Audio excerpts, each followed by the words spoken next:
nous bénissons le Seigneur pour son amour. La semaine dernière, on a précisé que le gros problème avec le chrétien, enfin l'être humain, même celui qui veut l'accepter, c'est de ne pas croire aux promesses de Dieu. On nous a tellement fait croire que l'évangile, en fait, c'était, comment on appelle ça, c'était une histoire de religion.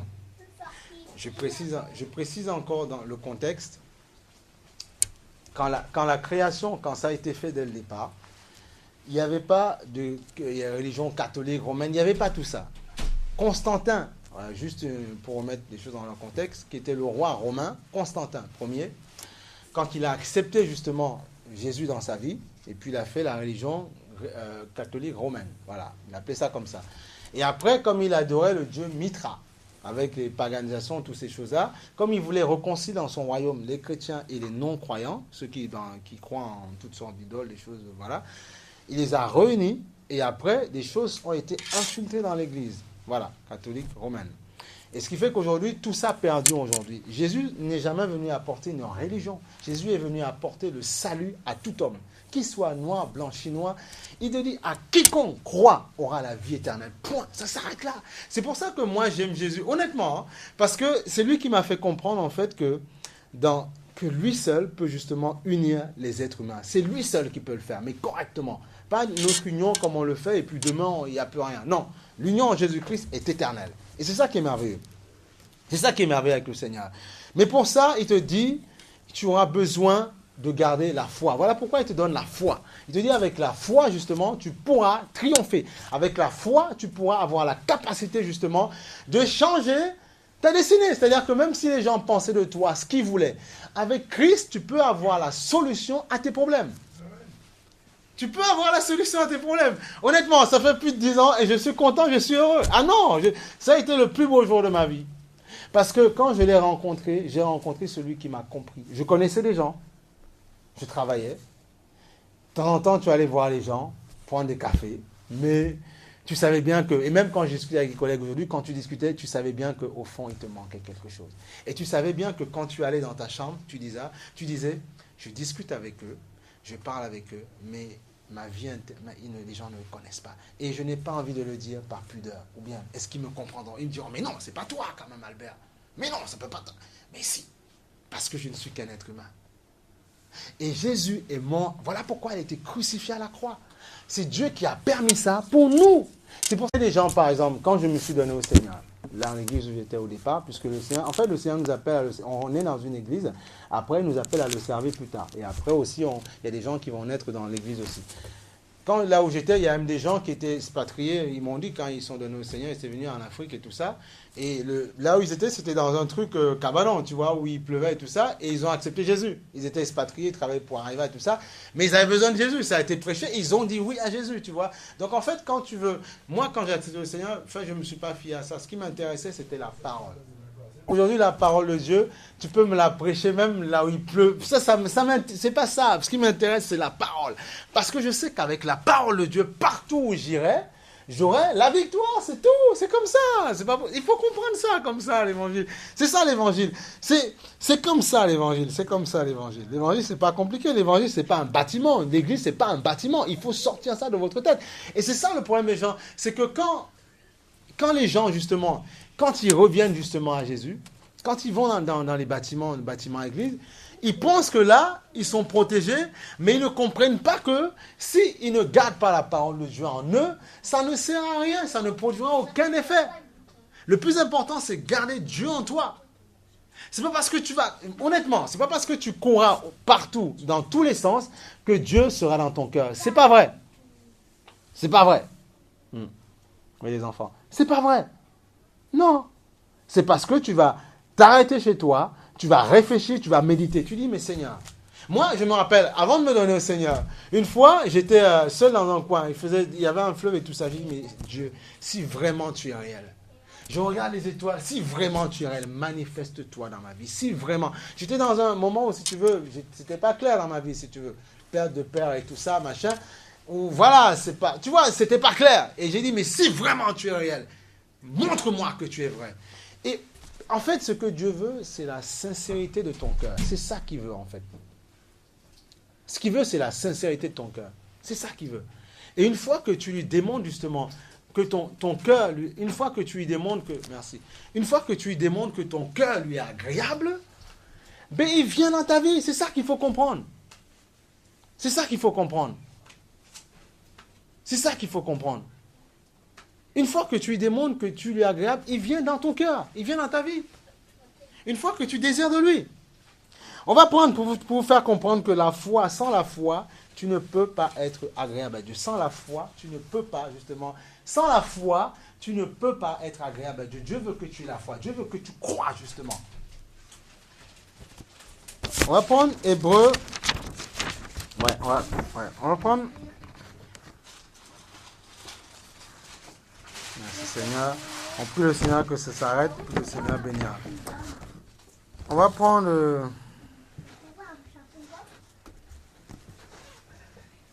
Hébreu 10, 38. Hébreu 10, 38. Hébreu 10, 38. Hébreu 10, 38. Hébreu 10, 38. Il est temps que des gens comprennent que Jésus-Christ n'est pas une religion. Jésus-Christ est la vie éternelle. Hébreu 10, 38. Ouais. Hébreu, vers la fin. Pas de souci, ouais. Hébreu 10, 38. Est-ce que tu peux l'ouvrir? Oui, ça dérange pas. Hébreu 10, 38. Hébreu 10, 38. Ou bien, attends, donne. C'est bon? Vers la fin, alors, Hébreu 10, 38. Honnêtement, je bénis le Seigneur et que le Seigneur vraiment touche vos cœurs, que le Seigneur transforme vos vies. Parce que moi aussi, j'ai besoin de transformation tout le temps. Hébreu 10, 38, c'est avant Jacques. Alors, si on a la même version, c'est page 795. Ah, c'est bon? Parfait. Génial. Le Saint-Esprit, Gérard. Ah, d'accord. Pardon.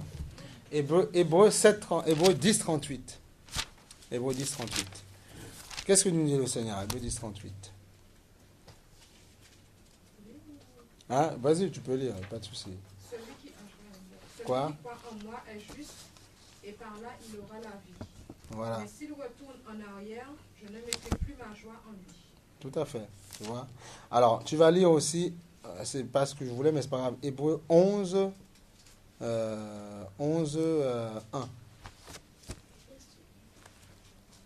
Hébreu 11, 1.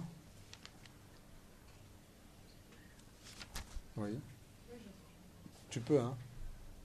Croire en Dieu, c'est une façon de posséder déjà les biens qu'on espère.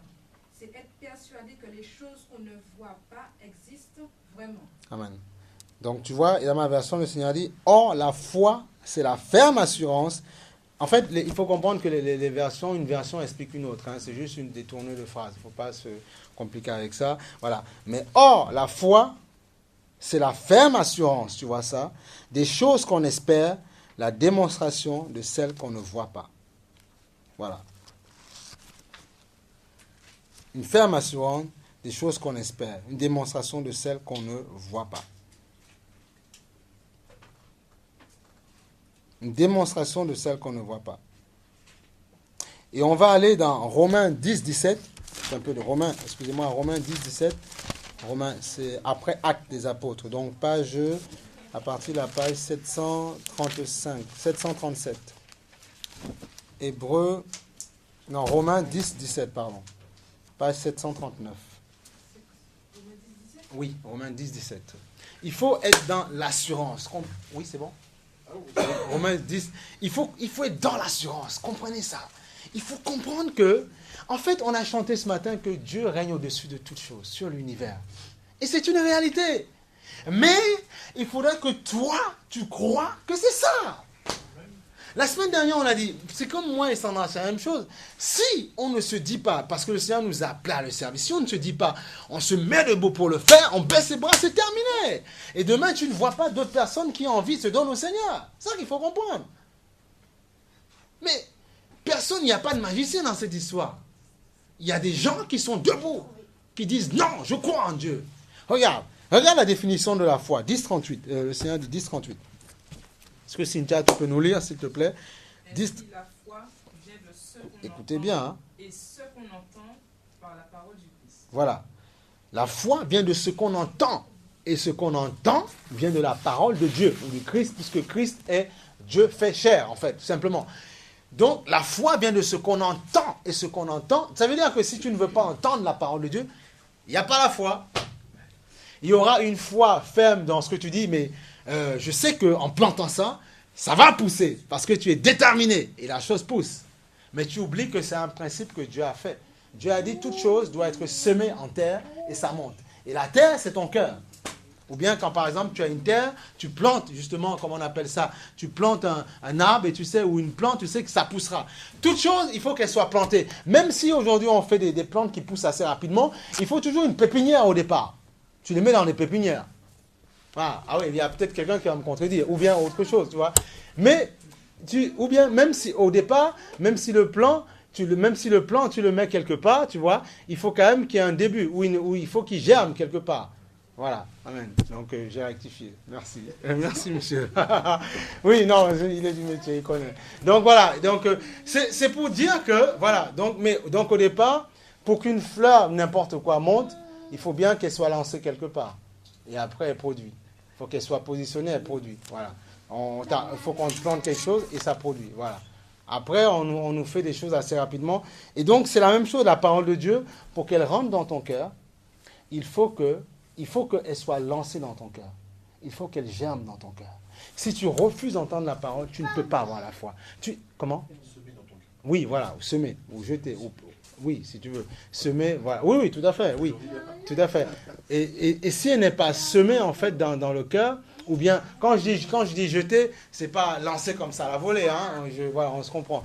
Mais si elle n'est pas positionnée quelque part, elle ne peut pas porter du fruit. Donc, il faut qu'elle justement, elle trouve un terrain favorable. Parce que le terrain peut ne pas être favorable. Voilà. Le terrain, on peut dire, vous avez parlé, j'ai pas envie, monsieur, je vous ouvre pas mon cœur, c'est pas mon problème, voilà. J'en ai pas envie de votre histoire. Donc, tu n'auras jamais la foi qui vient de Dieu. Il y a plusieurs types de foi, faut pas croire. La foi n'est pas... Il y a des gens, je connaissais par exemple quelqu'un qui me disait, oui, mais moi je suis ferme, je crois en ce que je veux faire. Puisqu'on a défini, la foi est une ferme assurance des choses qu'on espère. La personne, il se dit, je vais monter mon entreprise, il croit fermement, il va taper dans toutes les portes. Bon, c'est son assurance. Mais ce n'est pas la foi qui vient de Dieu. Dieu t'a créé de telle façon, il dit, faisons l'homme à notre image, dans Genèse 1. Faisons l'homme à notre image. Ça veut dire qu'en toi, tu as les capacités de Dieu. Mais aujourd'hui, le problème, c'est que l'être humain, justement, se sert, il ne le sait même pas, il se sert des capacités que Dieu a mis en lui pour dire, je suis donc, j'existe donc je suis. Non, c'est pas comme ça que ça se passe. C'est pas comme ça. La preuve, la mort est là pour nous signifier que nous ne maîtrisons absolument rien. Rien du tout. Voilà. Hein. Voilà. Tu fais le gaillard, le gonflard, mais tôt ou tard, tu seras mis en terre. Tu seras mis... Bon, pour certains, on ne met même pas forcément dans un... Il y a des gens, on les enterre même pas. On les balance dans un fleuve comme ça. Bon, tu vois, c'est malheureux. Mais c'est pour te dire que tôt ou tard, tu fermeras tes yeux et tu seras devant ton Créateur en disant, mais Seigneur. Et là, tu diras, mais Seigneur. Il dira, trop tard. C'est trop tard maintenant. C'est pour ça que la Bible dit, quand tu entends ma voix, n'endurcis pas ton cœur. Pourquoi? Comprenez une chose. Pourquoi? Parce que Dieu me dirait, ne fais plus ci, ne fais pas ça. Non, parce qu'il te dit, quand il te dit, ne fais pas ça, c'est parce que derrière, il a autre chose à te proposer. C'est la religion qui nous dit, oui, comme ci, oui, comme ça. Oui, mais d'accord, mais Seigneur, d'accord, je ne le fais pas ça. Mais en retour, qu'est-ce que tu me donnes? Non seulement la vie éternelle, mais déjà ici-bas, je te donne de vivre la présence du Saint-Esprit. La présence du Saint-Esprit qui te remplira, qui te fortifiera, qui te donnera d'être fort, justement. Qui te donnera parce que parfois on se dit, je gère moi-même, je contrôle moi-même. C'est pas vrai, tu ne contrôles rien du tout. Je ne contrôle rien du tout. Parfois, tu sais, regarde une chose. Tu peux dire, je contrôle ma vie, je contrôle mon cœur. Je gère mes pensées. Mais tu ne gères pas ton vis-à-vis. Celui qui... Demain, tu ne sais pas si en allant travailler, tu auras quelqu'un qui te dira, ou bien quelqu'un qui t'attend avec un coutelas. C'est un exemple. Tu ne peux pas prévoir ça. C'est face à toi, c'est devant toi. Et malheureusement. Et quand on entend les infos, ils ne sont pas plus nuls que nous, ces personnes-là. Non. Ce sont des gens comme nous, malheureusement, qui se sont trouvés au mauvais endroit. Et paf. Il ne faut pas croire. C'est pour ça que quand je vois des choses se faire, je me dis, mais Seigneur, merci pour le souffle de vie. Je ne suis rien. je te remercie. Alors il te dira, puisque maintenant tu as le souffle de vie, puisque tu t'es levé ce matin, tu n'aurais pas pu te lever ce matin. Il faut qu'on arrête, je n'aurais pas pu me lever. Il m'a permis, c'est ce que j'essaye d'enseigner à mes enfants, il m'a permis de me lever ce matin, ça veut dire que je dois bien utiliser ma vie à bon escient. Je dois l'utiliser correctement. Je ne dois pas faire n'importe quoi. D'accord, pour un temps, je suis perdu à toutes sortes de doctrines, je fais n'importe quoi. Mais il te dit, en moi, tu as la vraie vie.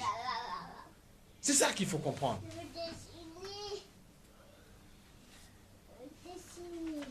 La foi vient de ce qu'on entend. Ce qu'on entend vient de la parole de Dieu. Ça veut dire que si tu ne crois pas aux promesses que Dieu te communique, ce que Dieu veut dans ta vie, si tu ne crois pas en ces promesses-là, tu ne verras pas la vie de Dieu se mettre dans ta vie. C'est très facile de dire, mais c'est ce qui se passe aujourd'hui. Je veux la paix, je veux la joie, je veux tout, je veux que tout se passe bien. Il dit, oui, tu veux que tout se passe bien, mais accepte de m'accepter dans ta vie. Et c'est ce qu'on a vu la semaine dernière quand le Seigneur disait, mon joug est léger à porter. Acceptez mon joug. Laissez-vous instruire par moi. Ce n'est pas de la religion. Ici, on fait quoi? Il y a la parole, c'est tout. Tu n'as pas vu un bout de croix dans tous les sens. Non, la parole de Dieu. La croix est un symbole dans lequel avant on tuait les brigands. Dans le passé, c'est comme ça qu'on tuait les brigands. La preuve, quand ils étaient tous les trois à la croix, ils étaient tous les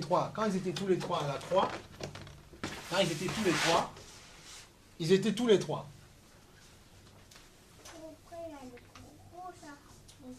Celle du Seigneur était au milieu. Il y avait, ou à la droite ou à la gauche, il y avait un brigand qui était aussi prêt à être exécuté. Qui a dit, puisque les autres ne croient, il a dit, fils de David. Et c'était, aujourd'hui, c'est guillotine, c'est chaises électriques, c'est produit l'étage et tout ça pour tuer. Bon, voilà, peut-être qu'il viendra à cette époque-là, ce sacrifice serait comme ça, peut-être. Il est venu à cette époque-là, voilà, parce que Dieu avait décidé ainsi. Celui qui était là, il lui dit, fils de David, du Tout-Puissant. Quand tu seras dans ton règne, souviens-toi de moi. Il a dit, si tu crois, aujourd'hui même tu es dans mon royaume. C'était la croix. Donc la croix est le symbole par lequel on liquidait, on supprimait les gens. C'est tout. Mais la croix n'a pas à être adorée. Ce n'est pas parce que je mettrai une croix sur mon cou, avec un Jésus crucifié là, que je suis un vrai chrétien. C'est faux. Vous comprenez, c'est faux. C'est pas parce que je mettrai un bout de chapelet là, en train de compter avec des graines, plusieurs Ave Maria, béni soit, vous êtes béni, Mère de grâce. Non, c'est faux. Ça ne sauve pas. Parce que Marie a eu besoin de son fils pour être sauvé. La preuve dans Actes des Apôtres, on verra si on a le temps, elle a persévéré avec les disciples. Elle attendait la promesse du Saint-Esprit. Celui qui a permis à Christ de triompher, d'accepter la croix, d'être crucifié, résurrection le 3e jour, c'est le Saint-Esprit qui a fait cette œuvre-là, qui a fait ce travail-là.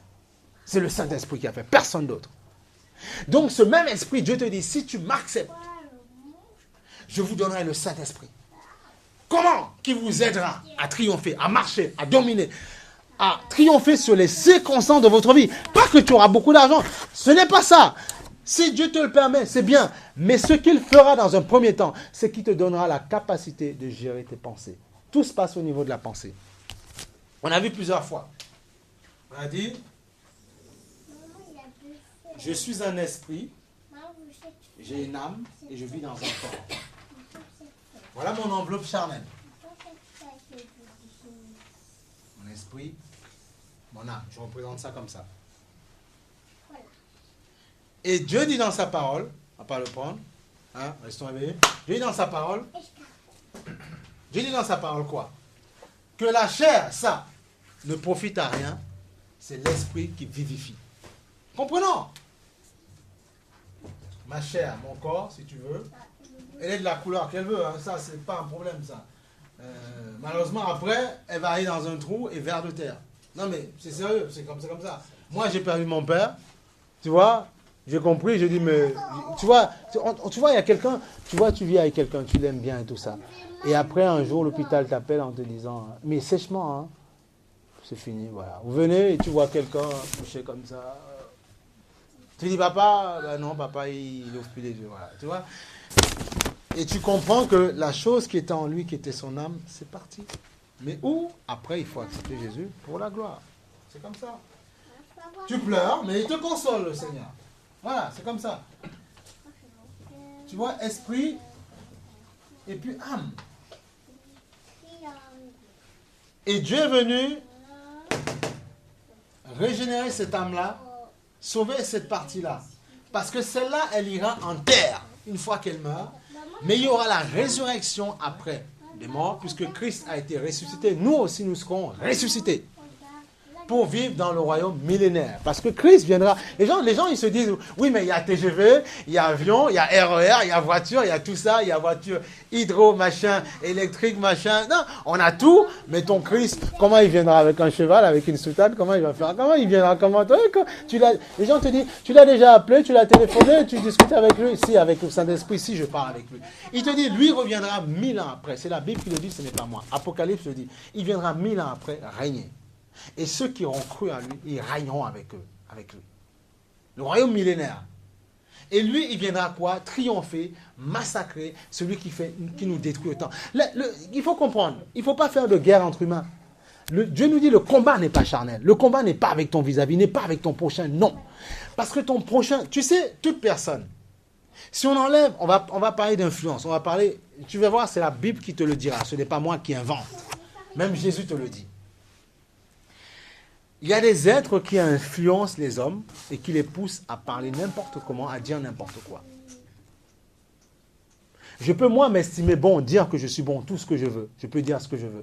Mais j'ai toujours une passerelle en moi qui n'est pas bonne. Et si je suis sincère, si je suis honnête, je peux me dire au fond de moi, ça c'est pas bon. C'est pour ça que Christ est venu. Donc ne faisons pas de Dieu inventeur. J'ai eu besoin de Christ pour changer ma vie. Les gens me disaient parfois, oui, mais tu es cool. Oui, je suis cool. Mais je sais qu'au fond de moi, c'est pas bon du tout. Il faut changer. Et quand on m'a prêché l'évangile, j'ai dit, oui. J'ai fait le têtu au départ. J'ai dit, oui, mais bon, d'accord, vos bon Dieu, d'accord. Ok. On m'a donné un papier, un prospectus. Après, tu vois des choses se faire dans ta vie, se compliquer. Tu dis, mais finalement, c'est peut-être vrai cette histoire-là. Tu viens, tu t'assois, tu écoutes. Et Jésus touche ton cœur. Tu pleures, tu dis, Seigneur, j'ai trouvé celui qui a changé ma vie. Aucune femme, personne n'a pu faire ça dans ma vie. Toi seul. Et après, lui, il t'apprend à aimer les autres. Il te donne l'amour vrai. Parce qu'on aime beaucoup par intérêt dans ce monde. Hein? Bien sûr. Donc, tu vois, regarde. Et Dieu est là. Dieu va, qu'est-ce qu'il va faire? Il dit que ça ne profite à rien, cette chair-là. Dans lequel il y a nos 5 sens. Puisqu'on sait qu'il y a le toucher, il y a lui, il y a toutes ces choses-là. Et tu vas te dire, mais c'est juste un regard. J'ai regardé quelqu'un, bon, tu dis tentation, mais comment ça rentre? Ça rentre parce qu'il y a ce qu'on appelle les sens. Tu as lui, tu as la vue, tu as le toucher, tu as toutes ces choses-là.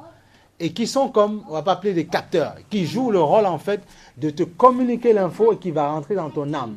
Et une fois que ton âme est séduite, tu passes à l'acte. On va dire que tu as succombé à la tentation. Et c'est ici que tu as les fameux capteurs, les 5 sens. Quelqu'un va te toucher, par exemple, tu vas dire, il va te toucher par exemple, et le toucher va produire en toi des choses. Voilà. Une colère, un énervement, je ne sais pas, ou quelque chose. Voilà. Donc il faut comprendre ça. Donc, donc la croix n'a pas à être glorifiée, non. Parce que Dieu peut dire, d'accord, tu as le symbole, d'accord, je suis à ton cou, je suis crucifié, d'accord. Mais qu'est-ce que ça t'apporte si tu n'as pas ma parole dans ton cœur? Rien. Voilà, nothing. C'est ça que le Seigneur te dira. Tu mettras, comme je connais quelqu'un avec qui on a parlé, mais à la fin, elle a compris, qui était dans un truc charismatique, je ne sais pas quoi, avec un chapelet autour du machin. On a expliqué les choses. Au départ, on dit non, calmez-vous, on parle. Simplement, pourquoi rajouter des choses qui ne sont pas marquées dans la Bible? Pourquoi compliquer? Pourquoi venir devant des statues dans tous les sens alors que ce n'est pas marqué? Pourquoi faire ça? Et Dieu dit qu'il n'aime pas les idolâtres. Il dit, lui seul doit être l'idole de ton cœur. Et la Bible dit, Dieu est esprit et il veut les vrais adorateurs en esprit et en vérité. Amen. Voilà. On va prendre un autre passage pour illustrer tout ça. Un autre passage qui dit, regarde, tu vois, il faut comprendre. Je veux qu'en ce matin, tu puisses prendre la foi, tu puisses saisir la foi. Tu puisses ne pas te dire, ne t'arrête pas sur celui qui te parle, ne t'arrête pas, oublie-moi. Et reçois la parole de Dieu dans ton cœur. Et que cette parole t'aide à triompher en cette journée, triompher en cette semaine. Et dire que quand ça n'ira pas, non, Christ me voit. Christ est Seigneur dans mon cœur parce que je l'ai accepté. Et parce que je l'ai accepté, je sais que je peux transformer cette situation. En anglais, ils vont te dire overcome. Je vais transformer cette situation. Je vais la changer. Hein? Ah d'accord. Je vais changer la situation. Je vais transformer la situation. Alléluia. Moi, je suis content. Moi, Jésus est bon. Tu sais, Jésus est merveilleux. Regarde. Jean 3,16. Prenez Jean 3,16. L'évangile, c'est la bonne nouvelle quand même. C'est la bonne nouvelle. Jean 3,16. L'évangile, c'est la bonne nouvelle. L'évangile, c'est la bonne nouvelle. Jean 3,16.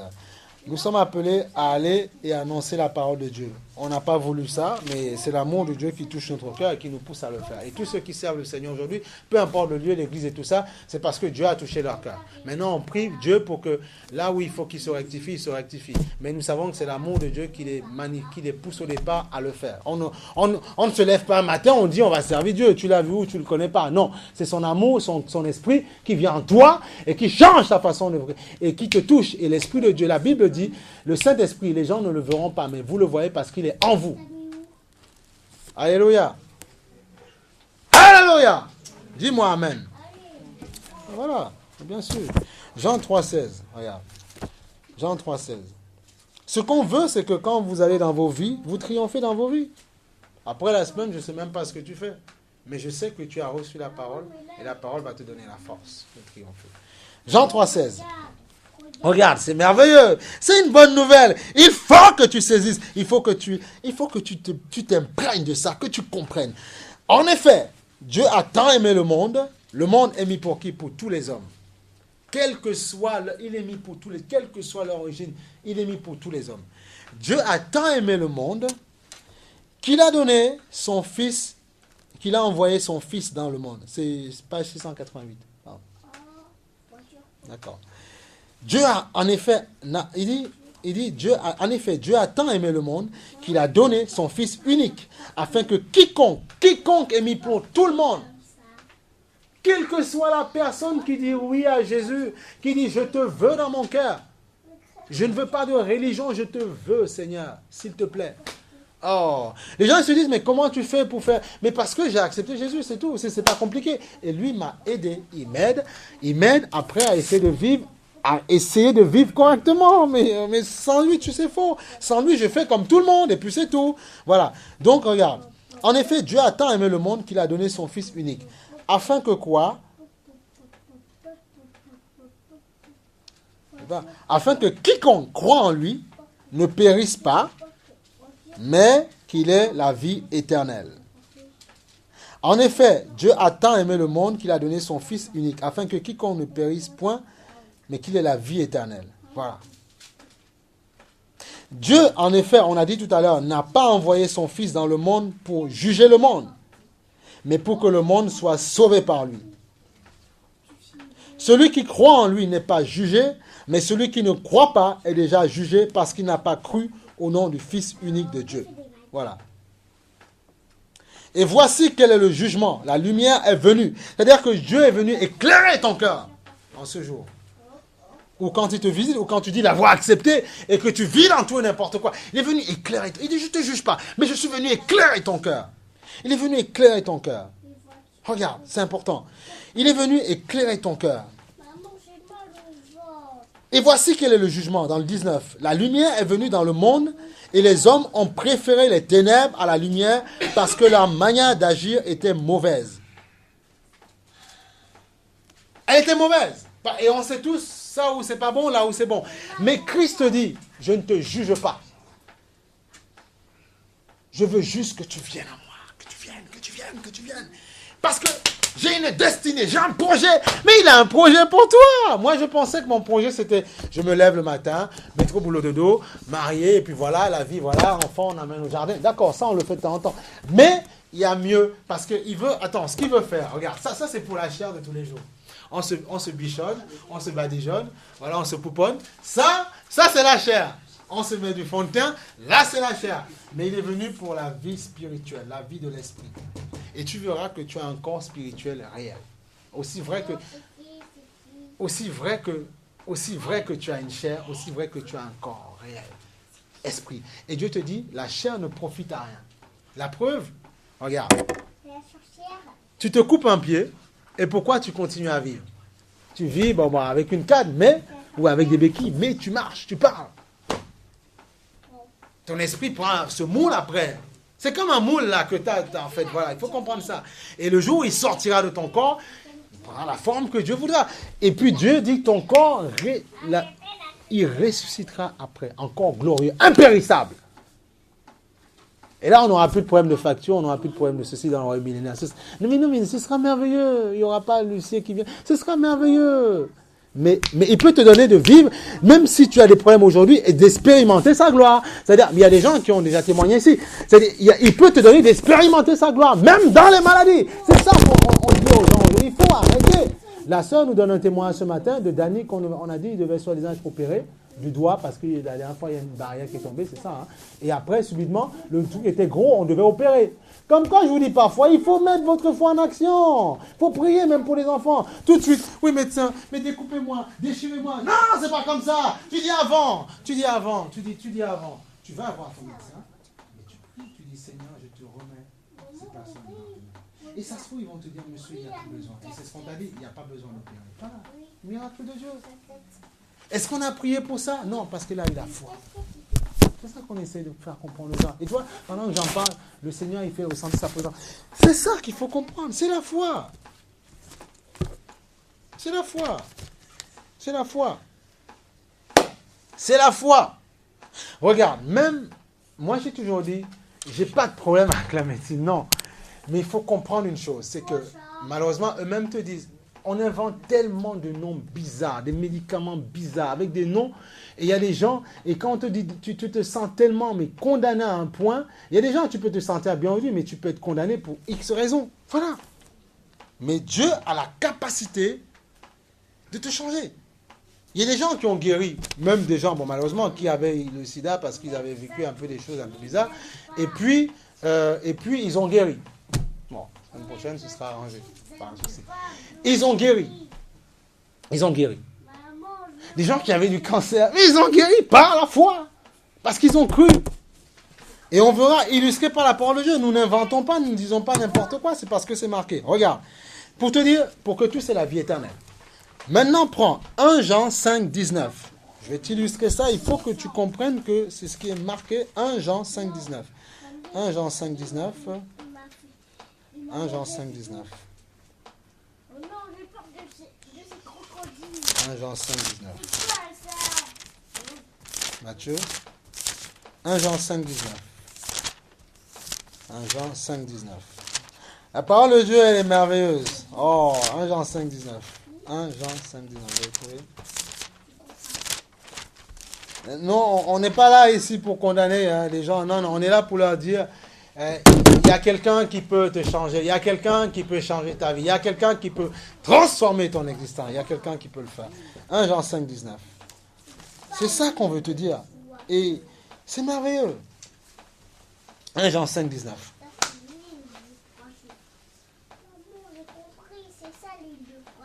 Ah, oui. Je me suis trompé. Nous savons, que nous sommes de Dieu, bien sûr, quand on l'a accepté. Regarde, ce qui nous intéresse, et que le monde entier est sous la puissance du mal. Voilà. Tu vois, dans d'autres Bibles, on dit le monde entier est sous la puissance du diable, des démons, tout ce que tu veux. Et c'est pas moi qui l'invente, parce que Dieu veut nous faire comprendre. Comprenez? À moins de penser qu'on soit trop fier de soi. Tu penses qu'un être humain, après avoir aimé quelqu'un, il a envie de prendre un couteau, de poignarder quelqu'un, de tuer quelqu'un comme ça, quelqu'un qu'il a aimé? Si ce n'est pas une pensée qui naît en lui, qui est inspirée, Jésus est venu détruire les œuvres des ténèbres, du mal. Il est venu nous dire qu'il y a un diable qui existe. Mais il est venu nous donner le courage pour ne pas avoir peur, pour pouvoir triompher. Aussi vrai qu'il y a des êtres humains. Alors, dans ce cas, pourquoi est-ce que dans les régions, on croit aux anges, on les fait avec des petites ailes, ils sont là comme ça, on descend, et quand on nous parle la Bible, on dit non, on ne croit pas. Mais je ne comprends pas. Tu dessines toutes sortes de choses et tu ne crois pas. Dans tous les édifices à Paris, tu as parfois des trucs où ils ont pris des dessins dans la Bible et ils ont mis dans les monuments. Donc on ne comprend pas. On dit non, il y a un problème. Non, aussi vrai que... Et les démons sont des anges déchus. Des gens qui se sont rebellés contre Dieu. Parce que s'il y a la parole de Dieu, il y a Dieu qui existe forcément. Donc il y a Dieu qui est dans son règne. Et le diable, dans Ézéchiel, c'est marqué qu'il a désobéi contre Dieu. Il n'a pas voulu faire la volonté et puis il a été chuté. Et les êtres qui l'ont accompagné étaient des anges angéliques, beaux, splendides, qui sont devenus démons. Et c'est eux aujourd'hui qui sont contre l'homme. C'est pour ça que dans Genèse, quand le diable a tenté Ève, le serpent, il a dit, il a tenté, en fait, il a voulu tenter parce qu'il savait que, il voulait mettre en fait, il savait comment la gloire était là-haut. Donc il s'est dit, je veux faire périr l'homme en fait. Et Dieu t'aime tellement. C'est pour ça que la Bible dit, Dieu a tant aimé le monde qu'il a donné son Fils unique. Parce qu'il t'aime comme il t'a créé. Il t'aime tellement. Il a dit dans la Bible, dans Genèse, faisons l'homme à notre image. Tu te rends compte, c'est merveilleux. Faisons l'homme à notre image. Et il dit après à Adam, dominez, régnez. Mais aujourd'hui, on ne domine pas, on ne règne pas, rien du tout. Pourquoi?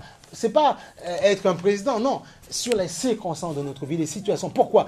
Parce que quand il y a eu la chute d'Adam, ça a entraîné dans le monde toutes sortes de choses. Mais Christ est le deuxième Adam qui te donne le pouvoir, par le sacrifice à la croix, qui te donne le pouvoir de triompher si tu l'acceptes dans ta vie comme Seigneur et Sauveur. Et te donne la capacité, quand quelqu'un te dira quelque chose qui sera un peu bizarre, donne la possibilité de ne pas aller dans tes pensées qui voudraient te pousser à faire n'importe quoi, mais aller dans le sens que Christ veut. Voilà, c'est ça. C'est pas une histoire de... Écoute, tendre l'autre jour, comme les gens disent, ouais, mais tendre l'autre jour tout le temps. Non, c'est une preuve d'intelligence, parfois de maturité. Sortir ses poings tout le temps, c'est pas forcément une preuve d'intelligence. Non, pas tout le temps. C'est ce qu'on appelle bourrin. C'est pas tout le temps ça. Non. Parce que, tôt ou tard, l'autre, il saura... Si tu as Christ en toi, je dis bien si tu as Christ, Christ saura travailler dans son âme. C'est ça qu'il faut comprendre. C'est ça la promesse de Dieu. Afin que tu sois dans une vie de quiétude, que tu sois heureux, que tu sois épanoui. C'est ça que Dieu veut. Dans le 20, il dit, mais nous savons aussi que le Fils de Dieu est venu et nous a donné quoi? Il nous a donné l'intelligence pour connaître le vrai Dieu. Voilà. L'intelligence pour connaître le vrai Dieu. Le vrai Dieu. Alléluia. Regarde, pour te confirmer encore ce que je te dis, quand je parle de domination, de ténèbres et tout ça, tu vas peut-être me dire, oui, mais qu'est-ce que ça veut dire? Qu'est-ce que ça veut dire tout ça? Mais qu'est-ce qu'il me raconte? Regarde, on a vu. Prends Colossiens 2,15, s'il te plaît. Colossiens 2,15. Je veux qu'en ce matin, tu comprennes que Jésus-Christ est venu pour toi, de changer ta vie. Alléluia. Parce que, moi, honnêtement, parfois, Dieu fait des choses folles dans la vie des gens. Parfois, on ne comprend pas. On dit, mais Dieu même, c'est impressionnant ce que Dieu peut faire. C'est impressionnant. Colossiens 2,15. C'est impressionnant. Honnêtement, Dieu dira quel Dieu t'aime. Hein. C'est impressionnant. C'est fou, ça, quand même. Hein. Oh là là là là là là. Dieu est amour, Dieu est bon. Et Dieu aime les êtres humains. C'est pour ça que ne vous laissez pas descendre, flinguer par des gens. Sachez que Dieu vous aime. Mais pour ça, soyez proche de lui. Et proche de lui, accepte-le dans ton cœur.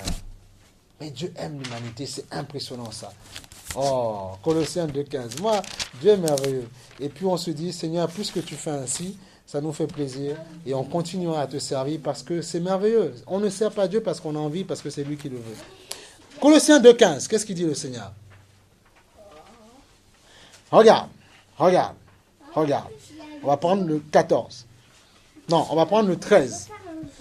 2,13. Vous qui étiez morts en raison de vos fautes, nos erreurs, notre vie dévergondée dans tout ça, voilà. On court à gauche, à droite, on cherche femme par-ci, partout, mari, dans tous les sens. On va en boîte, je sais pas moi, on vit, on part avec des femmes, machin, qui nous appartiennent, tout ce qu'on veut, qui nous appartiennent pas, X, raison, homme, machin, tout ça. Dieu dit, c'est pas le problème. Pas de condamnation. Il dit, vous qui étiez morts en raison de vos fautes. Je me mets en colère, je m'énerve, je m'excite, je rends coup pour coup. Je sais pas, on me fait une queue de poisson, je m'arrête, j'ouvre la porte et j'ai envie de, voilà. Voilà. Il dit, vous étiez morts par vos fautes. Mais regarde ce qu'il te dit, la bonne nouvelle. Et de l'incirconcision de vos corps. Parce que l'incirconcision, c'est pas, aujourd'hui, c'est pas coupure de popouno. Non, attention. C'est, l'incirconcision, c'est, oui, de vos corps. Puisqu'avant, le peuple juif, en fait, l'appartenance, il faut qu'on explique tout dans son contexte. Avant, les juifs, en fait, eux, on parle de circoncision. Ils font une circoncision, c'était un signe d'appartenance à Dieu. Signe d'appartenance à Dieu. C'était comme ça. On circoncisait les enfants. Même quand ils étaient adultes, Abraham s'est circoncis, a circoncis les gens qui le servaient. C'était la preuve d'appartenance à Dieu. Aujourd'hui, Paul nous a dit, ce n'est pas la circoncision du corps qui veut dire quelque chose, c'est du cœur. D'accord? Puisqu'aujourd'hui, nous vivons par la loi de l'esprit. C'est pour ça que Christ a dit, l'esprit vivifie, la chair ne profite à rien. C'est l'esprit. Aujourd'hui, Dieu veut parler à ton âme, ton esprit, pour te dire, ton corps, c'est moi qui l'ai fait comme ça, mais c'est pas ce que je veux. Je veux ce qui est au fond, à l'intérieur de toi. C'est ça qui m'intéresse. Regarde, qu'est-ce qu'il dit? Alors, vous qui étiez morts en raison de vos fautes et de l'incirconcision, vraiment, attache cette parole dans ton cœur et mets-y ta foi. L'erreur des personnes, c'est de ne pas croire aux promesses de Dieu. C'est de lire, oh, c'était pas mal, bon message, merci beaucoup monsieur, ça rentre dans une oreille, ça sort, et ils ne triomphent pas. Pourquoi? Parce qu'ils ne méditent pas la parole de Dieu. Qu'est-ce qui faisait la force d'Abraham? C'est parce qu'il méditait la parole de Dieu. Dieu, tu m'as dit ça, il méditait. Mon Dieu m'a dit qu'il va faire ça, je médite la parole de Dieu. Et la parole s'accomplit dans ma vie. Regarde, il nous a rendus à la vie avec lui. Regarde, vous qui étiez morts en raison de vos fautes et de l'incirconcision de vos corps, il vous a rendu la vie avec lui. Christ, par sa mort à la croix. Il nous a pardonné toutes nos fautes. Voilà. Alors demain, tu es dans le Seigneur, peu importe ce qu'on te dira, peu importe ce qu'on dira de toi. Il dit, il m'a pardonné toutes mes fautes. C'est pour ça qu'il y a un passage dans la Bible qui dit, en Christ, toutes choses sont nouvelles. Quand tu as accepté Christ, pas la religion. Moi, mon père était protestant, ma mère catholique. Voilà. Ça n'a pas empêché qu'il a fallu qu'on m'avait baptisé par aspersion, machin. Mais ce n'est pas le vrai baptême. Le baptême, c'est par immersion. On sort, on oublie les fautes, et puis nouveauté de vie. Après, il y a le baptême du Saint-Esprit, qui était là, où certains peuvent le recevoir même avant. Et après, ils plongent dans l'eau. Mais il y a ça, il faut comprendre ça. C'est pas pareil. Moi, j'ai l'aspersion aussi. Mais il a fallu que quand j'ai accepté Jésus comme Seigneur et Sauveur, j'ai plongé, m'a ressenti. C'était le jour le plus glorieux de ma vie. Ah. C'est ça qu'il faut comprendre. Comme elle, quand elle s'est baptisée, quand on l'a ressortie, on l'a dit, tu étais lumineuse. Parce que justement, elle avait fait le choix d'accepter Jésus pleinement comme son Sauveur. Tu vois? Pourtant, on ne se connaissait pas. Et après, Dieu nous a unis. Mais voilà. Elle a accepté dans son coin, j'ai accepté dans mon coin, et puis un jour, voilà. On a dit, parce qu'elle avait fait le choix d'abandonner complètement. Elle a dit, maintenant, c'est toi que je veux. Il n'y a pas de honte à accepter Jésus. Hein. Il est le merveilleux. Tous les hommes à qui tu crois, là, que tu aimes, toutes ces personnes-là, elles vont mourir. Écoute, moi qui te parle là, moi, je vais mourir aussi. Mais comme j'ai accepté Jésus, paradis. Ah bah oui, mais je peux mourir. Mais ce qui me ferait plaisir, en tout cas, peut-être qu'on se retrouvera là-haut, c'est que tu aurais accepté la parole de Dieu. Je dirais, oh Seigneur, merci que ton nom soit béni. Il n'y a pas de honte. Parce que je suis fier de dire aujourd'hui, et je n'ai pas honte de dire, je suis chrétien. Et pas chrétien, non, chrétien, j'ai accepté Jésus dans ma vie. Je n'ai pas de honte avec ça. Non, pas du tout. Parce que la Bible dit, celui qui a honte de moi, j'aurai honte de lui. Je n'ai pas honte de ça. Alléluia. Béni soit son nom. Qu'est-ce qu'il nous dit encore le Seigneur? Regarde. Il nous dit, il nous a pardonné toutes nos fautes. Il a effacé l'acte rédigé contre nous. Parce que le diable est l'accusateur qui nous accusait. Oui, t'as vu Albert ce qu'il a fait. Oui, t'as vu Sandra. Oui, t'as vu Muriel. Oui, t'as vu Michael. T'as vu tout ça. Oui, t'as vu Yann. T'as vu tout ce qu'il a fait. Tu dis non. J'ai effacé. Parce que là, quand je suis mort à la croix, Il a cru que je suis mort pour toutes les imperfections qu'il pouvait avoir dans sa vie. Les gens m'ont accusé, moi, justement ou injustement. Mais Dieu dit, peu importe. Là où tu avais raison et là où tu avais tort, il dit, j'efface tout. Viens, accepte-moi comme Seigneur et Sauveur. C'est pour ça que le Seigneur nous dit, il a effacé l'acte rédigé contre nous. Qui nous condamnait. Pourquoi? Par ses prescriptions. Il l'a annulé en le clouant à la croix. Voilà. Il a cloué à la croix. Il a tout annulé, le Seigneur. Oh, c'est merveilleux ça. C'est merveilleux. Et c'est merveilleux parce que Jésus transcende les générations, transcende les cultures, transcende les races, transcende tout. Il transcende tout. Et la parole est la même aujourd'hui. C'est la même parole. Elle transcende les couleurs. Elle transcende les traditions. Elle transcende les cultures. Tu prêcheras la même parole aux Antilles, les gens se donneront. La même parole en Chine, la même parole en Afrique, les gens se donneront. Voilà. Parce qu'elle parle au cœur. Pas la couleur, au cœur. Voilà. C'est ça qu'il faut comprendre. La Bible dit, il a effacé l'acte qui nous rédigeait, qui nous condamnait. Regarde, ce qui est intéressant. Il a annulé en le clouant à la croix. Et dans le 15, qu'est-ce qu'il dit le Seigneur? Dans le 15, qu'est-ce qu'il dit? Alléluia. Il dit, il a ainsi dépouillé, les dominations et les autorités. Ah, c'est pas François Hollande qui l'a dépouillé. Il ne te parle pas de ça, le Seigneur. Puisqu'il a fait il y a 2000 ans. C'est pas les présidents, c'est pas Obama qui l'a dépouillé, non. C'est un être humain comme toi. Il a dépouillé les principautés spirituelles. Comprends que dans le monde physique, il y a un monde physique, il y a un monde spirituel réel. Il faut comprendre ça. Ah oui. C'est pour ça que je vous ai parlé de principautés, de démons. Il y a un monde, ils régissent dans le monde. Et leur monde, eux, c'est nous assaillir, humains. C'est pour ça que je vous dis, arrêtons de penser que tel m'a fait ça, je vais me mettre en colère. Non, il n'a rien à voir. C'est quelqu'un qui n'a pas encore compris, les gens sont contre lui. C'est des gens qui l'inspirent parce qu'ils en ont contre toi, contre moi.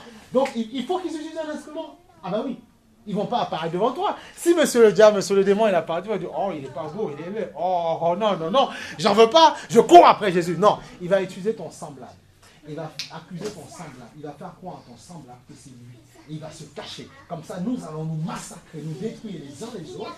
Et lui, le coco, il se met de côté. Et après, une fois qu'il a fait son carnage de ce côté-là, il va refaire un autre carnage. C'est comme ça que ça se passe. Mais voilà, la loi des séries. Après, il va faire, c'est comme ça. Il a fini avec moi. Il va dans un autre cabanon et il va travailler. Voilà.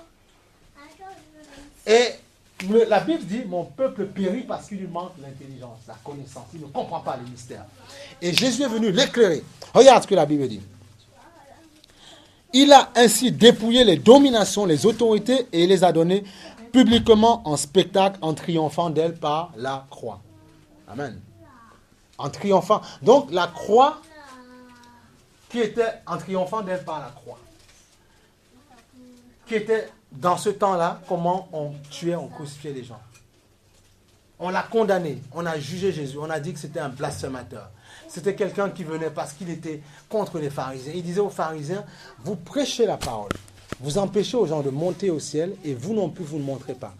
Pourquoi? Parce que vous compliquez la parole. Aujourd'hui, c'est ce qui se passe aujourd'hui. C'est qu'on embarque les gens dans des religions,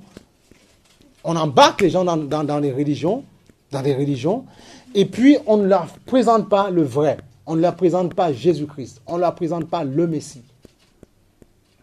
On ne leur présente pas ça. Et on embarque dans les religions. C'est pour ça que nous prions pour chaque personne.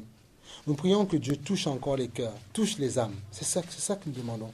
Afin que les gens comprennent que ce n'est pas une religion qu'on accepte, mais c'est Jésus-Christ, Seigneur et Sauveur. Alléluia. En spectacle, il a triomphé d'elle par la croix. Regarde, Éphésiens 6, 12, tu vas comprendre quand je te dis que ce n'est pas contre les humains, contre les gens. Maintenant, ça ne veut pas dire que quelqu'un qui t'a fait du tort, tu vas l'aimer tout de suite. Mais non, mais au moins dans ton cœur, tu apprendras à lui dire, bon, ben, il ne sait pas ce qu'il fait, bon allez, je ne m'arrête pas dessus. Et puis Seigneur, tu crois que dans mon cœur, moi aussi je prie comme ça, Seigneur, aide-moi à ne pas trop considérer les choses peut-être mal ou dramatiques qu'on me fait. Aide-moi à ne pas considérer ces choses-là. Aide-moi, Seigneur. Tu vois? C'est pour ça qu'on a chanté ce matin. C'est pour ça qu'on a chanté. Et je dis, et cette prédication, tout ça, si tu as envie de la réécouter la semaine, tu pourras la réécouter sur Internet. Voilà, donc, puisqu'on essaie de les mettre en audio sur le net pour qu'elles soient disponibles. Comme ça va t'exhorter. Tu vas réécouter, tu vas recliquer et laisse tourner chez toi pour ton âme. Comme on fait tout le temps. C'est important. Alors, Éphésiens 6:12. Regarde ce que le Seigneur te dit. En effet, regarde. Ce n'est pas contre l'homme. C'est pas moi qui l'invente. Tu vois, c'est la parole de Dieu. Je préfère que tu ne crois pas en moi, mais que tu crois en cette parole. En effet, ce n'est pas contre l'homme que nous avons à lutter. Ce n'est pas contre l'homme que nous avons à lutter, mais c'est contre les puissances, contre les autorités, contre les souverains de ce monde, de ténèbres, contre les esprits du mal dans les lieux célestes. Tu vas dire les autorités. Donc on t'a dit, Obama, Hollande, François Hollande, le président François Hollande sont des autorités. Ce sont des hommes, donc ce n'est pas avec eux qu'on a lutté. Il faut comprendre ça. C'est contre le monde que tu ne vois pas. Et Dieu a envoyé son Fils qui est descendu sur la terre. Dieu s'est fait chair en Christ, qu'on appelle Emmanuel, pour nous donner de comprendre que vous pouvez triompher, parce que ce ne sont pas vos vis-à-vis qui vous posent problème. C'est ce monde qui vous attaque, qui se sert. Demain, les gens peuvent t'attaquer aujourd'hui. Malheureusement, il se trouve que demain, tu peux poser un problème à des gens aussi. Tu peux créer des problèmes aussi. Mais non, mais il ne faut pas toujours se sentir, je me victimisation, je me victime, c'est moi, le souffre-douleur. Non, c'est pas vrai. Tu peux aussi être un instrument qui dérange les autres. Il faut le comprendre, ça. Et ça, c'est l'humilité, en fait. C'est une vertu, c'est l'humilité qui considère ça, qui dit, Seigneur, même que je sois bon ou pas bon, aide-moi à essayer de faire le bien. Nous n'avons pas à lutter contre les puissances, contre les autorités, contre les souverains. Il a précisé les souverains de ce monde. Donc je n'ai pas un problème avec les ministres. Regarde, quand parfois ils font des lois un peu bizarres, tu t'énerves parce que tu dis oui, on nous augmente pas, oui, regarde ce qui se passe, oui d'accord, on nous coupe ceci, oui, amende dans tous les sens, oui d'accord, mais qui c'est qui pousse un homme à avoir autant d'oppression? Les temps vont être plus difficiles, vous allez voir, et ça continue à se faire. Ce n'est pas une question de gauche-droite, ça n'a rien à voir. C'est parce que c'est un agenda qui a été planifié. Et Christ nous a dit par sa parole, il a dit dans la fin des temps, il y aura des tremblements, des soulèvements, il y aura des ceci, l'amour se refroidira. On est averti. Maintenant, il te dit, pour ne pas vivre ces choses, accepte-moi. Et parle-en autour de toi. C'est comme ça. C'est tout simplement ça. C'est tout simplement ça. C'est tout simplement ça. Donc ça n'a rien à voir avec ton responsable de travail, ça n'a rien à voir avec ton collègue, ça n'a rien à voir avec ça. Derrière lui, s'il ne veille pas, il y a des gens, des choses qui l'inspirent, on a dit les principautés dans les lieux célestes, des esprits du mal, qui l'inspirent à agir comme ça. Tu verras que quand parfois il n'a pas ses impulsions, ses pensées bizarres, c'est un monsieur tranquille, c'est un pain au beurre. Et tu peux même être surpris. Oui, mais attends, même les dictateurs, on dit ce qu'on veut d'eux. Bon, ils font pas ce qui est bien. Mais parfois, son enfant, il peut te dire, mon papa, il vous a peut-être massacré, mais mon papa, il était très bien avec moi, il me donnait toujours des cadeaux. Ça paraît bizarre. Pourquoi avoir double entité comme ça? Pourquoi double personnalité? Non, c'est parce qu'il y a quand une entité l'investit ou une pensée qui va dire, maintenant, tu vas faire le mal au peuple. Mais il est bien avec sa famille. Tu vois, c'est ça en fait qu'il faut comprendre. Alléluia. Dieu est béni, Dieu est merveilleux, Dieu est magnifié. Dieu est magnifié. Dieu est magnifié, Dieu est merveilleux. Regarde, pour te dire, par la foi, regarde. Matthieu 9, 22. Matthieu 9, 22. Il faut prendre ce que la parole nous dit. Pour comprendre, je veux que tu comprennes que ton Jésus n'est pas un Jésus à la croix. Il était à la croix, il est ressuscité, il est à côté de son Père. Il est glorieux là-bas. Et il règne. Et il dit maintenant, si tu crois en moi, tu auras la vie éternelle. C'est tout. Il faut que tu sortes du côté religieux, que tu enlèves ça, tu te dépollues la tête avec ça et tu comprennes qui est Jésus. Matthieu. J'ai dit 8, 22. Matthieu 8, 48 d'abord. 8, 48. Matthieu 8, 48. Quelqu'un va lire, s'il vous plaît. Matthieu. Soeur Murray, tu as lu, toi? Ouais. Matthieu 8, 48, s'il vous plaît. Matthieu 8, 48. Que Dieu nous aide. Il nous aide. Quoi? Il n'y a pas? Alors, non. Luc 8, 48. Désolé. Luc 8, 48. Luc 8, 48. Ben, c'est bien, ça veut dire que vous suivez. Non, oui. Non, mais vous savez, il est bon de dire oui à Jésus. Il est bon de l'accepter. Il est bon de l'accepter. Il est bon. Honnêtement, il est bon. C'est pour ça qu'après, tu peux chanter « Parce qu'il vit, je n'ai rien à craindre. Mes lendemains sont assurés. Entre ses mains, il tient ma vie. Pour ce temps et l'éternité, je sais qu'il vit. » Voilà. 8,48. Alors, donc on a dit Luc 8,48. Ça nous dit quoi? Regarde. On va aller plus haut, regarde. Regarde. Dans le 45, 8,45. Non, attends, on va dire 43. Comme ça, on va rentrer dans le contexte. Comme ça, on ne sort pas le verset hors contexte. On le met dans son contexte et que tu comprennes la situation. Parce que tu peux passer par une chose similaire. Or, il y avait une femme qui souffrait d'hémorragie depuis 12 ans. Et je précise que dans la loi juive, quand les femmes avaient des pertes de sang ou bien les règles et tout ce que tu veux, là, elles étaient impures. Alors, elles n'avaient même pas le droit de venir au temple. Elles n'avaient pas le droit de venir à la tente d'assignation, dans la synagogue. Elles devaient rester. Et elle, imagine, pendant 12 ans, elle avait des pertes. Donc, elle était condamnée. Elle était impure pour le peuple. Elle ne devait même pas s'approcher. Tu vois? Regarde. Elle avait dépensé tout son bien chez les médecins. C'est pas moi qui invente, c'est ce qu'il dit. Parce que la médecine ne guérit pas tout, malheureusement. C'est pour ça qu'on dit, si la médecine te condamne, Jésus peut. Eh oui, mais tout dépend de comment tu mets ta foi. Voilà. Il y a des gens qui ont guéri d'ulcère, c'est pas des blagues, hein, les estomacs tout pourris et tout, boulus. Hein. On a dit, bon, mais c'est comme ça, ils ont mis leur foi en action, doucement, leur foi en action et ils ont guéri. Hein. Bon, voilà.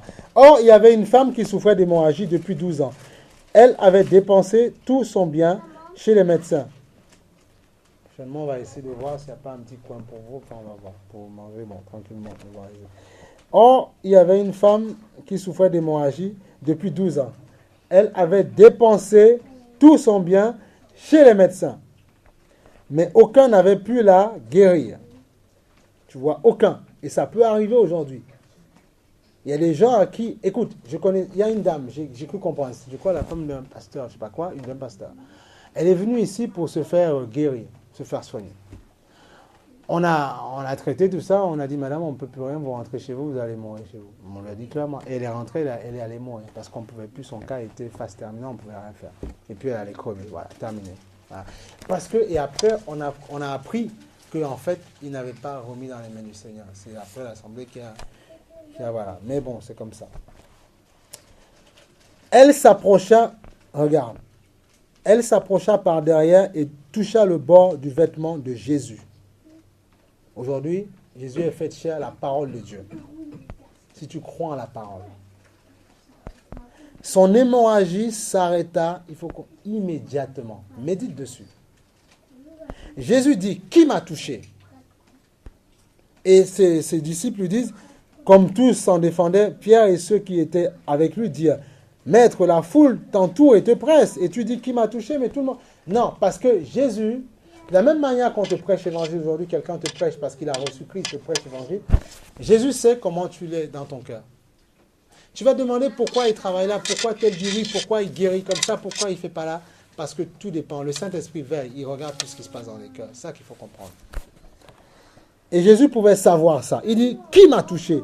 Comme tous s'en défendaient, Pierre et ceux qui étaient avec lui dirent, Maître, la foule t'entoure et te presse. Et tu dis, qui m'a touché?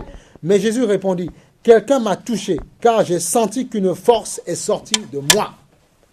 Parce qu'il y a quelqu'un qui m'a touché avec détermination. Qui a dit, Christ, Jésus, je te veux dans ma vie. Rentre dans mon cœur. Tu vois, elle n'était pas dans un bâtiment. Elle n'a pas regardé à la foule. Elle n'a pas regardé à tout ça. Elle n'a pas regardé à ce qu'il y avait autour d'elle. Non, ce n'était pas son problème. Ce qui l'intéressait, c'était juste la parole de Dieu. Jésus-Christ. La parole de Dieu faite chair. Car j'ai senti qu'une force est sortie de moi. Voyant qu'elle n'était pas passée inaperçue, la femme vint toute tremblante se jeter à ses pieds. Regarde, elle déclara devant tout le peuple pourquoi elle avait touché. Donc, elle a dit devant le peuple, elle a déclaré, elle n'a pas eu honte de dire j'étais malade et Jésus m'a guéri, tu vois. Donc, quelqu'un qui confesse publiquement, en fait, qui dit Jésus m'a guéri ça, ou j'étais dans ça, Jésus m'a sauvé de tel péché, si tu te moques de lui, tu n'as rien compris. Non, non, non, non, non. Non. Elle a dit, ce que vous dites autour de vous, ce n'est pas mon problème. Moi, tu sais, pour vous dire, quand j'ai accepté moi Jésus dans ma vie, quand on a prié pour moi, quand on m'a dit, viens pour accepter le Seigneur, je me suis mis à lui. Ce n'était pas mon problème ce qu'il y avait autour de moi. Ce n'était pas mon problème. Parce que je voulais le Messie dans ma vie. Ce n'était pas mon problème. Ce n'était pas mon problème. Aujourd'hui, même pour chanter, te dire, mais est-ce qu'on me voit, on va taper les mots, je chante Jésus. Mais non, mais tu comprends pas la puissance de l'évangile. C'est pour ça que Paul disait, je n'ai point honte de l'évangile. C'est la puissance de Dieu pour quiconque croit. Elle peut vous sauver. Voilà. Voilà, c'est ça. Elle est meilleure que toutes sortes d'informaticiens, de machins, de tout ça. Elle est au-dessus, c'est la science de Dieu qui a donné l'intelligence aux hommes de faire ci et de faire ça. Voilà. Regarde la capacité qu'a l'homme à faire monter un Airbus à 380 et le faire arriver à destination. Regarde l'intelligence humaine que Dieu a donnée à l'homme. Alors imagine l'intelligence de Dieu. Imagine un petit peu. Imagine Dieu dans ton cœur. Oh, mais il est capable de résoudre ton problème, ta tristesse, là, ton petit truc, ton petit chagrin, ton chagrin mignon qui t'embête. Il est capable de faire... Je me rappelle quand j'avais accepté le Seigneur, à un moment donné, j'étais sur mon lit. Bon, je souffrais parce que j'avais vécu des choses. Et il y avait une boule qui me serrait dans le cœur. Et c'est là que j'ai commencé à vivre mes premiers miracles. Allongé sur mon lit, je dis, Seigneur, enlève cette boule, s'il te plaît, enlève, retire. Et puis j'ai senti comme il y avait une paix, mais j'ai dit, waouh, mais il est vrai ce Dieu, il est réel. À quiconque veut faire des espérances avec Christ, Christ se manifeste dans sa vie et démontre qu'il est réel. Tout dépend de ta foi. Tout dépend de ce que tu recherches. Si tu recherches juste, je veux une espérance, juste une bénédiction, et après partir, je dis non, je veux mieux pour toi. Je veux mieux pour toi, que tu t'accroches à moi. Je veux mieux pour toi. Je veux mieux. Je veux mieux pour toi. Je veux te faire... Aujourd'hui, c'est jour de miracle, jour de guérison, jour de vie. Parce que Christ a décidé de rentrer dans ton cœur. Parce que Christ veut faire de toi un enfant, un serviteur. Voilà, c'est comme ça qu'il faut comprendre ça. Eh ben oui, c'est comme ça. Ta vie vient et change. Jésus vient dans ta vie et puis il transforme tout. Il te dit maintenant, rentre dans ton cœur. Parce que je te veux. Je te veux. Accepte-moi. Mais comment? Mais c'est ça qu'il faut comprendre. Regarde, le Seigneur nous dit quoi? Et il nous dit, regarde ce qui est merveilleux. Elle déclara devant tout le peuple pourquoi elle avait été touchée, comment elle avait été immédiatement guérie. Alors il lui dit, ma fille, prends courage, ta foi t'a sauvée, pars dans la paix. Donc, tu vois, Jésus, en plus, il guérit gratuitement, il ne demande pas 500 €, tout ça, gratuitement le Seigneur. C'est gratuit. Il dit, venez boire chez moi, c'est gratuit. Il dit, ta foi t'a sauvé. Ça veut dire quoi? Que Jésus te demande toujours une contribution. La parole est prêchée par l'Esprit Saint. Et la conversion, tu dois l'accepter aussi parce que tu as entendu. Donc, tu as un rôle à jouer. Ta foi, tu dois mettre ta foi en action. Regarde. Ça qui est merveilleux. Matthieu 8,5. Regarde, Matthieu 8,5. Je veux amener ton cœur à la foi. Que tu comprends. C'est plus important. Et tu vas voir comment Dieu va t'aider à décanter des situations, des problèmes que tu ne comprends pas, des problèmes compliqués. Il va te donner de trouver des solutions parce que tu vas l'invoquer, parce que tu vas prier, parce que tu vas dire, Jésus, éclaire-moi, guide-moi. Il va t'éclairer le Seigneur, il va te guider, il va te donner l'inspiration. Là où les choses sont bloquées, là où en fait les choses, on a décidé de te nuire, de poser un problème dans ta vie. Christ, en ce matin, veut te dire que lui, il peut régler les situations dans ta vie. Mais tu dois réellement lui faire confiance. 8,5.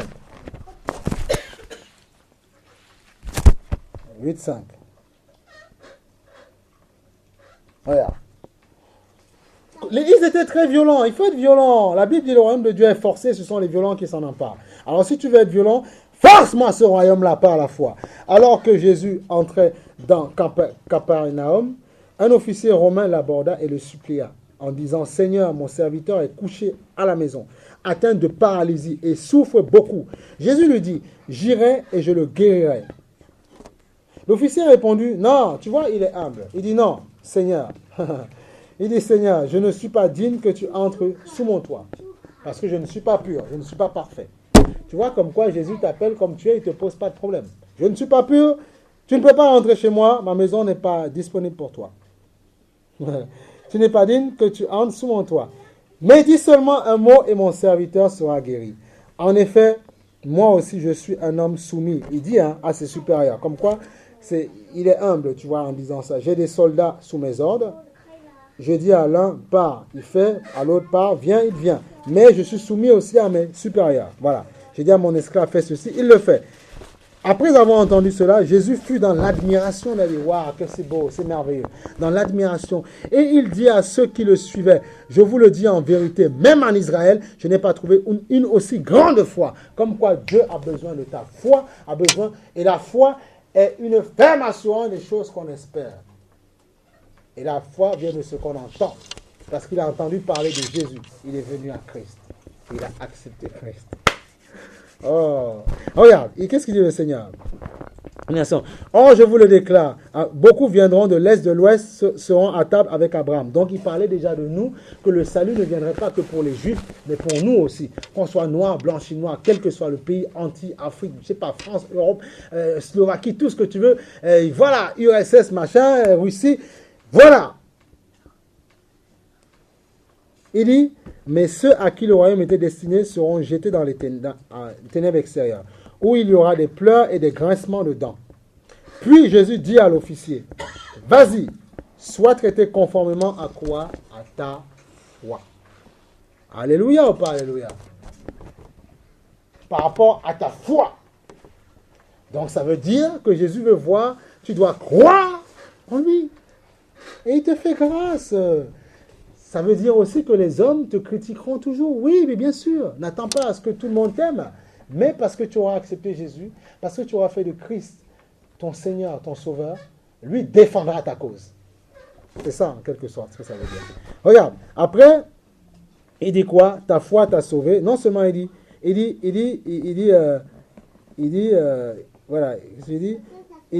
puis Jésus dit à l'officier, vas-y et sois traité conformément à ta foi. Et au même moment, le serviteur fut guéri de la personne. Voilà. Tu vois? Après, plus loin, on te dit, Jésus se rendit ensuite dans la maison de Pierre. Il vit la belle-mère de celui-ci couchée avec de la fièvre, et il toucha la main et la fièvre la quitta, elle se leva et le servit. Tu vois, quand elle a reçu la guérison, elle a dit, mais Seigneur, tu es tellement merveilleux. Je veux te servir. Je veux être près de toi. Servir Dieu, ça ne veut pas dire demain être devant ou serviteur. Non, déjà le servir, l'aimer, parler de lui. Et après, il fait ce qu'il a envie de faire dans ta vie. C'est ça qu'il faut comprendre. C'est ça qu'il faut comprendre. Et après, c'est merveilleux. Regarde. On va voir. Marc 10, 52. Bon, je vais te faire, il faut que tu saisisses. Il faut prendre. Marc. Moi, quand le Seigneur me donne de rentrer dans ces passages-là, ça renouvelle ma foi. Ça me donne de comprendre que maintenant, je n'ai pas d'excuses. Ça veut dire que si demain, je suis dans une situation telle et je ne crois pas que Christ peut, je dis, comme on a vu ce matin, mon juste vivra par la foi. S'il en sort, il ne m'est pas agréable. Ça, c'est dans Hébreux 10, 38. Donc, on a dit, on va aller dans Marc 10, 52. Regarde, Marc 10, 52. Il faut comprendre. Parfois, quand tu dis tu es fatigué, tu ne comprends pas, tu es cassé, tu es brisé. Mais non, tu crois et puis voilà, il faut être violent. 10, 52, que nous dit le Seigneur?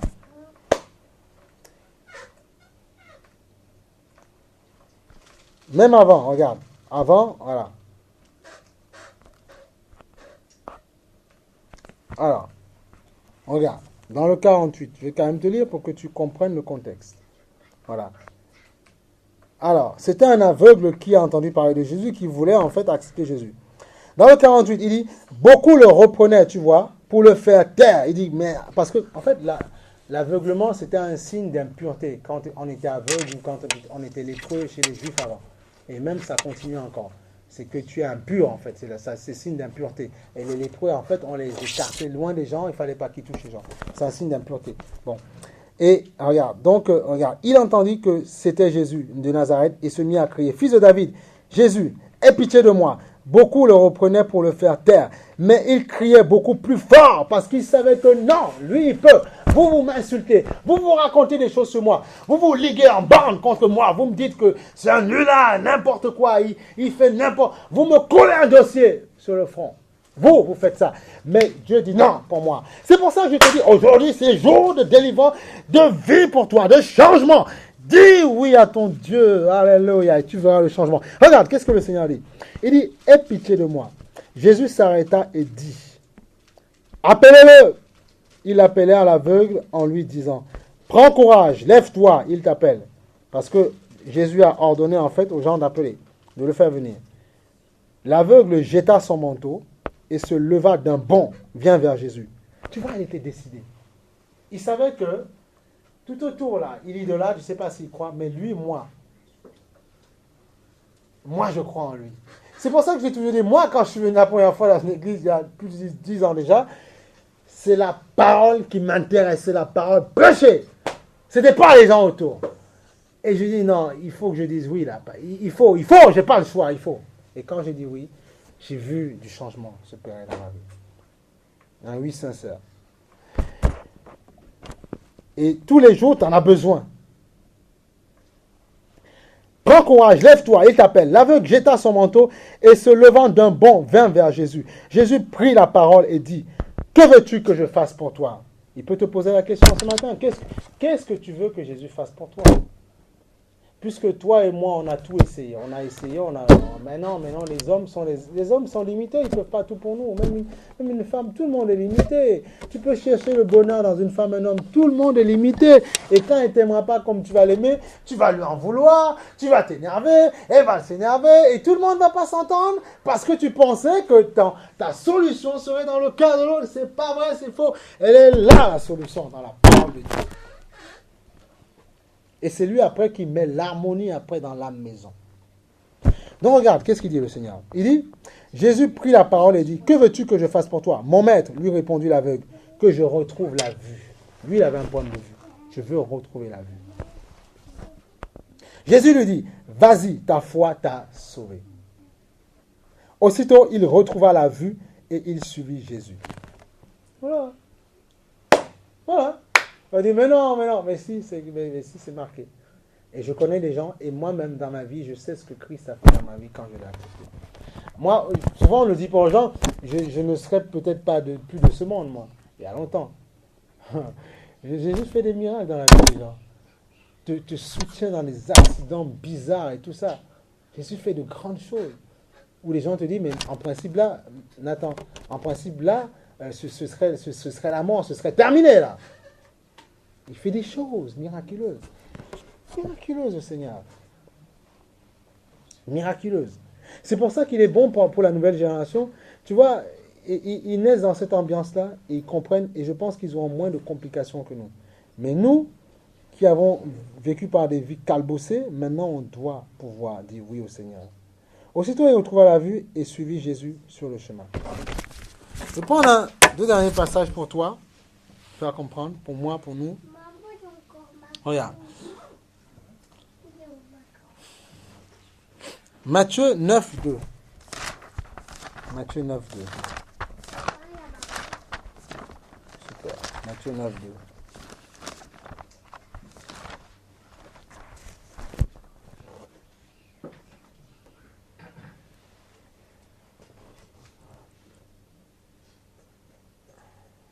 Est-ce que quelqu'un peut lire? Est-ce que tu peux lire Cynthia, s'il te plaît? Au 1, oui. Matthieu 9, 1. Il monta dans un bateau, traversa la mer et se rendit dans sa ville. On lui amena un paralytique couché sur un lit. Voyant leur foi, Jésus dit au paralytique. Excuse-moi, juste un arrêt. Tu vois, c'est toujours... Hein? Oui. Alors, 9.1, elle a commencé. Ah, d'accord, c'est pour ça que je vois. Oui, voilà. Moi, c'est Jésus monta dans une barque et tout ça. Je pense que c'est la même chose. Voilà. Donc, tu vois, donc toujours, c'est voyant leur foi. Donc, tu vois, Jésus veut toujours que tu crois. Et on a dit, la foi est une ferme assurance. Ferme assurance. Donc tu dois être sûr, tu dois dans ton cœur, ça doit vivre dans ton cœur. Tu peux continuer. Voyant leur foi, Voilà. Jésus dit au paralytique, courage mon enfant, tes péchés sont pardonnés. Voilà. Alors, oui, vas-y. Les scribes se dirent alors, ils blasphèment. Les scribes, c'était les spécialistes de la loi qui pensaient que ils connaissent les docteurs, les grands pasteurs, les grands révérends, des choses comme ça. Alors que Dieu, c'est la simplicité qui recherche. Tu peux continuer. Jésus, qui voyait leurs pensées, dit, pourquoi avez-vous de mauvaises pensées? Qu'est-ce qui est le plus facile de dire? Tes péchés sont pardonnés? Ou de dire, lève-toi et marche? Eh bien, afin que vous sachiez que le Fils de l'homme a l'autorité sur la terre pour pardonner les péchés. Tu vois, pardonner tes péchés, tes erreurs, tout ce qu'on peut penser de toi, il a cette puissance de le faire. Il peut le faire. Mais tu peux continuer, vas-y. Il dit peut le alors faire. au paralytique, lève-toi, prends ton lit et retourne chez toi. Voilà. L'homme se leva et s'en alla chez lui. En voyant cela, les foules saisies de crainte glorifièrent Dieu qui a donné aux humains une telle autorité. Voilà. Voilà. Non seulement il le guérit et il pardonne tous ses péchés. C'est merveilleux. Donc tu vois, on essaie de tout illustrer pour que tu comprennes que ce ne sont pas des inventions. Je ne tire pas de mon chapeau. Non, non, non. Et moi, 10 ans avant, j'ai cru en cette parole et je continue à croire tout le temps. Et c'est cette parole qui me délivre en permanence.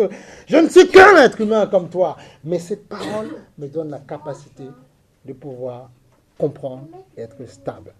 C'est cette parole qui fait ce travail-là. Parce que la parole de Dieu est vivante. Et la Bible dit que la parole de Dieu est vivante. Elle est tranchante, comme une épée à double tranchant. Elle sépare moi les jointures, esprit et âme. La parole de Dieu. Pourquoi? Parce que, comprends, regarde. Juste votre attention. Tout est pensé en fait. Tout est pensé. On a dit dès le départ plusieurs fois, tout part de la pensée. Tu penses et tu fais la chose. Voilà, c'est tout. Et la parole de Dieu est... En fait, si tu comprends, la vie c'est ça. Si moi par exemple, on reste comme ça, on se regarde tous les deux, si on ne dit rien, mais il n'y a pas de vie en fait. Si je commence à lui dire, oui mais tiens les enfants, est-ce qu'ils ont mangé, tu vois, la vie s'organise, elle dit tiens je veux voir s'il y a quelque chose à manger, réchauffer. Tu vois, pourquoi c'est parti d'une parole, d'une pensée? Parce qu'on a discuté. Mais si on n'ouvre pas la bouche, si on n'imagine pas, si on ne pense pas avant, est-ce que mes enfants mangeaient? Si on ne proclame pas, il n'y a pas de vie, tout est inerte, on est stable, on ne bouge pas, voilà. Et la parole de Dieu est sortie de la pensée de Dieu. Il a pensé, il a créé l'univers. Voilà, tout est parti. Donc, c'est pour ça que Dieu te dit en fait que si tu l'acceptes dans ton cœur, dans tes pensées, si tu le laisses vivre dans tes pensées, tu verras sa gloire dans ta vie. C'est ça qui nous dit le Seigneur. C'est ça qu'il veut te dire. Tu vois, il a le pouvoir de tout faire, de tout pardonner. C'est pas aller au confessionnat. C'est pas aller dans un coin où on va dire oui, mais vous avez fait quoi? D'accord, on t'écoute, d'accord, on t'écoute, mais on fait rien pour toi. Non, c'est pas ça. C'est pas le confessionnat. Non, c'est d'accepter Jésus comme Seigneur. Il a le pouvoir de pardonner tes erreurs, pardonner tes péchés. Voilà. De tout faire. Regarde. C'est merveilleux. C'est merveilleux. C'est merveilleux. Jacques 4,7.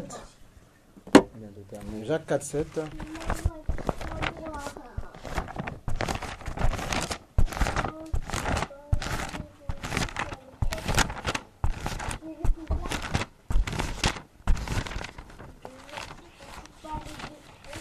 Le Seigneur veut faire beaucoup de bien ce matin.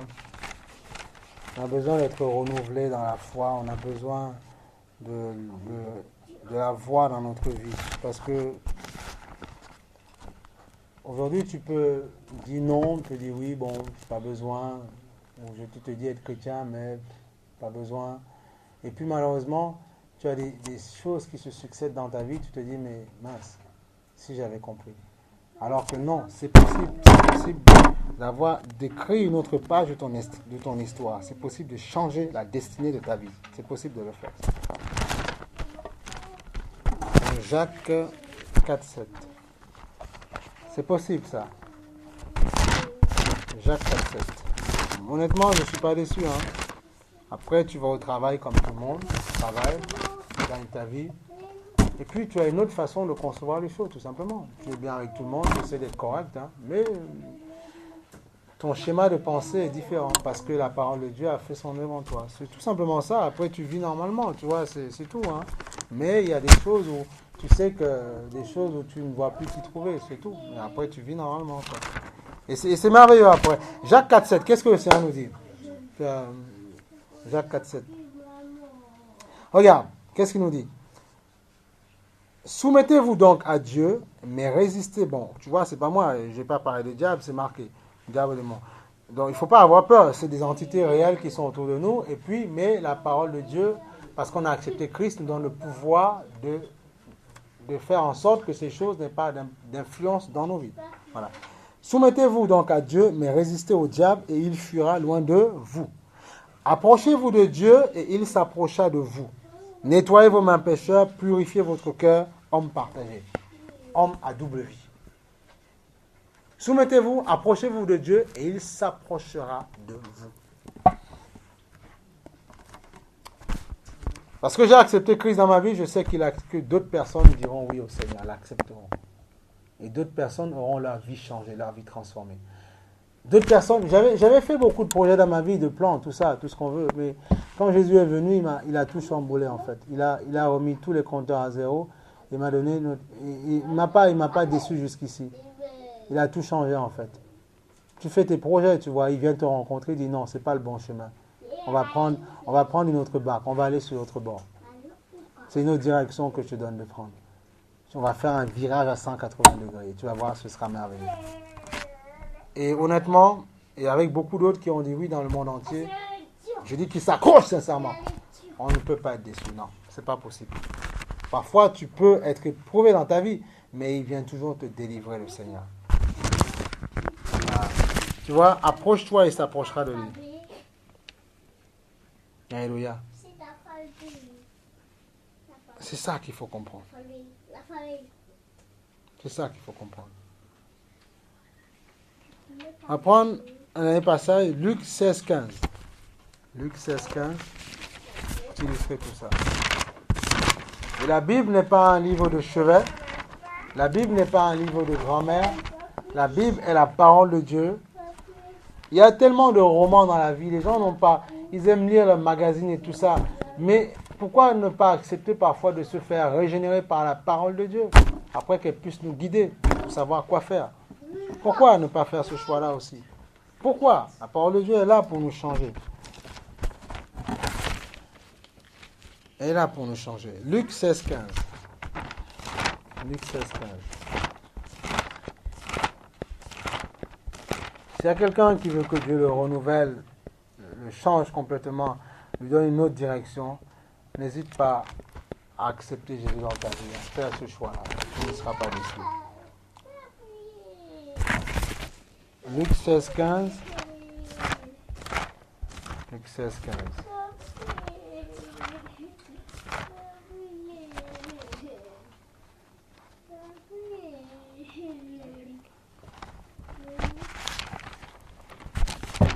Nous pensons aussi à celui qui doit demander de prier pour lui, que le Seigneur un jour le rencontre, et qu'il puisse, pourquoi pas, donner sa vie au Seigneur un jour. Hein. Vous savez, il y a, les gens aspirent à connaître. Il y aura un moment donné où la parole de Dieu, on ne pourra même pas l'entendre parce que les gens auront tellement fait les rebelles, il n'y aura pas de parole, il n'y aura rien.